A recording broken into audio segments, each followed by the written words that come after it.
Olá, o meu nome é Alba Cássia, sou psicopedagoga clínica e mestre em psicologia educacional. Essa é minha estreia aqui no Círculo de Saberes e eu vou falar, claro, sobre educação. Esse primeiro tópico, eu pensei em alguma coisa óbvio que está acontecendo com todo mundo, as crianças em casa nessa pandemia. Com os pais tendo que trabalhar de home office, geralmente todos morando em apartamentos muito pequenos, tendo que dividir com companheiros, com companheiras e com as crianças, fica tudo mais difícil. Mas eu creio que o grande problema é como motivar essas crianças para estudar em casa. Afinal, nós estamos na era digital, onde tudo, entre jogos, vídeos e a própria questão digital é muito mais interessante do que as demandas escolares. Eu tenho tido muito questionamento de alguns pais que eu atendo como fazer com que essas crianças estudem. Estudem nos sites educacionais, nas apostilas impressas e toda aquela questão educacional que ainda está muito aquém da questão digital. Então eu vou dar algumas dicas para vocês, espero que vocês. Bom, o primeiro grande tópico é manter o foco, fazer com que essa criança consiga manter o foco nos estudos. E como é que a gente faz isso? É fundamental que essas crianças tenham uma rotina que seja o mais parecido possível dentro da realidade da pandemia com a rotina que ela tinha antes desta. Então, se a criança estudava de manhã, tentar agendar um horário de manhã. É claro, a gente não vai deixar uma criança sentada 4 horas, 5 horas. Marquem um tempo, ele tem que ser progressivo. Eu costumo fazer para os meus pacientes, no mínimo de meia hora até 1h30, não mais do que isso. Afinal, a educação, o aprendizado não é quantidade, é qualidade. E é bem interessante que essa rotina, ela não seja só centrada no aprendizado formal. O que é aprendizado formal? Português, matemática, história, geografia, que tenha outras questões.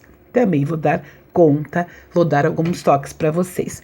O importante é que a criança tem que compreender que se faz necessário fazer matemática, português, educação artística ou arte, música, geografia, mas também de outras coisas que não são tão formais, como jogar, como criar, como se movimentar, como brincar. Essa rotina, ela tem que ser uma combinação clara entre o adulto e a criança. Então, eu sugiro fazer um planner de estudo, que é nada mais que um cronogramazinho. Segunda, terça, quarta, quinta e sexta, manhã, tarde, você divide em alguns horários.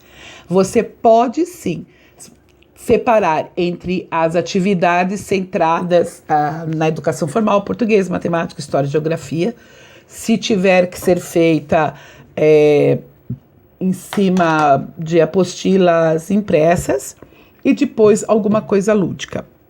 E o lúdico não é só brincar no videogame. O lúdico é se movimentar, criar jogos, sim, lúdicos. Jogos de percurso, dama, quebra-cabeça, pintura, outras questões que essa criança gosta. Se a criança fazia judô, vê se ela continua fazendo esse judô online. Muitas academias, escolas de dança, de música, etc., de artes marciais, e outros estão oferecendo isso. Se for possível, que a criança continue fazendo isso. Também é um aprendizado muito importante. E mexe com outras questões cognitivas, emocionais e estruturais da criança, que são também importantes para o aprendizado. A gente não tem que só saber português e matemática. E isso é muito importante. Hora do balé é a hora do balé. Ela não vai deixar de fazer balé, ou ginástica, ou música, ou inglês, ou qualquer coisa que ela goste, que ela fazia já antes da pandemia, para fazer português e matemática. Uma coisa, outra coisa, outra coisa. Uma coisa que é muito difícil, e essas crianças que são a geração digital, geração alfa, beta, gama, y, não sei mais o que, essas crianças, elas leem cada vez menos.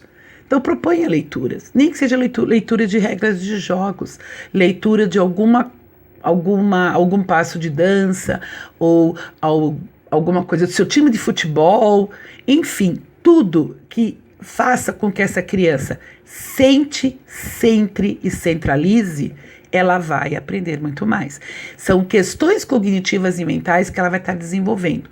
Então o menino gosta de futebol, não está tendo escolinha de futebol, deixa ele ver o jogo e deixa ele narrar esse jogo, deixa ele comentar, deixa ele explicar o que é pênalti, o que é escanteio, o que é qualquer coisa, deixa ele escrever, deixa ele ler regras. Então busque coisas que esta criança goste de fazer e parta a partir disso. Vou dar um toque para vocês. Eu tinha um aluno e era especial. Ele amava super-heróis. Batman, Robin, Homem-Aranha. E eu alfabetizei esse menino com isso.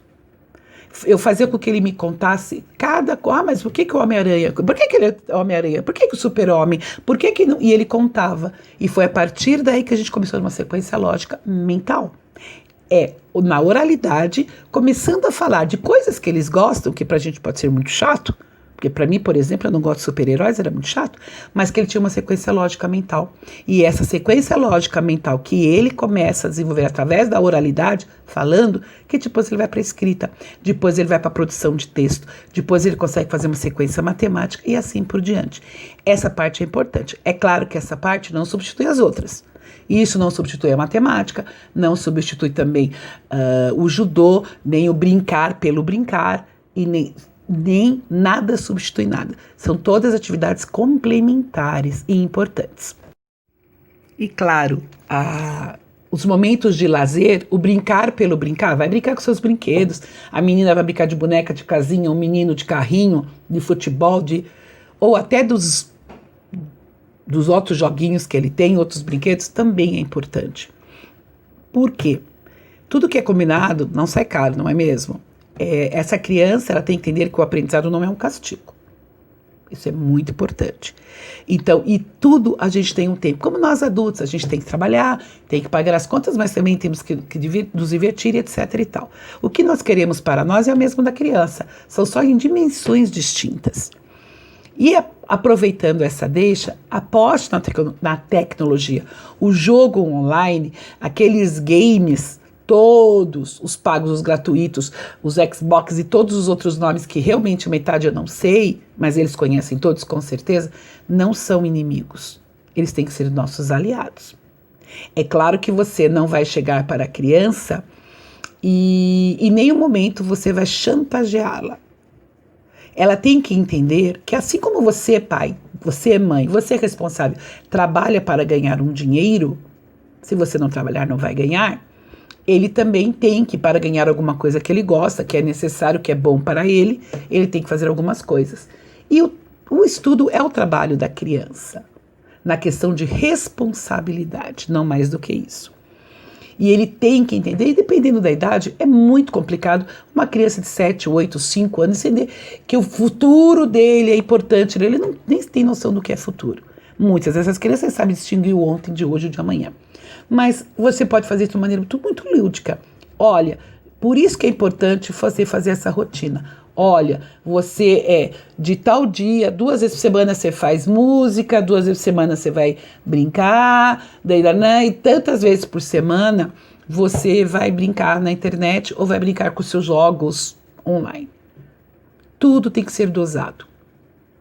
Ah, mas ele faz todas as lições. Ótimo, você sabe como é o seu filho, como essa criança funciona. É claro que para cada criança, quando eu sou convidada a ajudar a família, depois de fazer toda uma investigação, a gente faz um plano de ação junto com essa família. Eu não posso falar para vocês, deixe brincar todo dia, ou deixe brincar uma vez por semana. Cada criança é uma criança. O que é importante é que se essa criança conseguir fazer um tempo de lição pedagógica, da formal, português, matemática, história e geografia, se essa criança conseguir fazer atividades diferenciadas, dança, música, atividades físicas, etc., se essa criança conseguir brincar de uma maneira lúdica, pintar, desenhar, criar, com fantoches, com sucata, nanana, etc., essa criança também pode e deve inserir a tecnologia. A gente não tem que ignorar a tecnologia. A gente tem que fazer com que ela seja nosso aliado. Então, basicamente é isso, senhores pais e responsáveis. O mais importante é, faça um plano de ação junto com o seu pequeno. É claro que quanto mais pequeno, mais é você adulto que vai determinar. Uma criança de 4, 5, 6 anos, ela não tem muita noção de tempo, então não é ela que vai determinar. E também, mais um detalhe, quanto menor, mais o brincar e menos o formal. Quanto maior, eu diria que até uns 7 ou 8 anos, ela tem que brincar mais do que fazer atividades impressas ou no próprio site da escola. Lembra que a criança pequena, ela tem muita dificuldade de leitura. É bom fazer junto, de uma maneira muito gostosa. E permita com que essa criança erre. Ela não tem que acertar. O aprender não é acertar, o aprender é conquistar o aprendizado. Num outro programa, numa outra gravação, eu vou estar falando sobre a importância do errar. Se todos nós soubéssemos como é bom errar, nós aprenderíamos muito mais com menos medo de ser imperfeito. Afinal, na verdade, todos somos imperfeitos. Então, eu diria para vocês assim, fecharia esse nosso primeiro encontro assim. Procurem conversar sempre com o seu filho e tudo que é conversado e combinado não é ruim para ninguém. Não é a vontade do pequeno e não é a vontade do adulto. É um combinado. E sempre que esse combinado falhar, que vai falhar, porque trabalhar numa rotina é muito complicado, principalmente quando você está preso num apartamento ou numa casa, num espaço que não é tão grande, você conversa com essa criança. Pode até pregar na geladeira, num quadro e combinar. Olha, que hora hoje? Olha, 9 horas da manhã, a gente vai fazer a lição de português. Depois a gente vai brincar. Depois você vai ver televisão. Nananana. E assim, ó, acabou sua hora. Vamos agora ver televisão? Ah, mas eu quero brincar. Não, agora é televisão. Depois você vai brincar. Sempre falando com a criança. É importante essa oralidade. Mesmo as crianças que já sabem ler. Tá bom? É importante, por quê?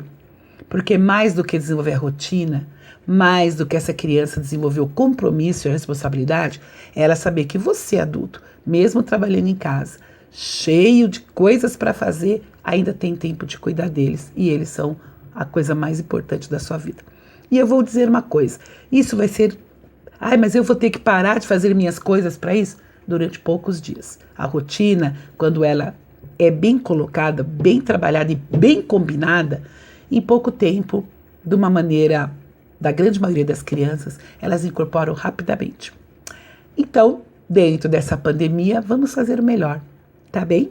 Meu nome é Alba Cássia e eu estou à disposição para comentários, perguntas e tudo que vocês precisarem. Até!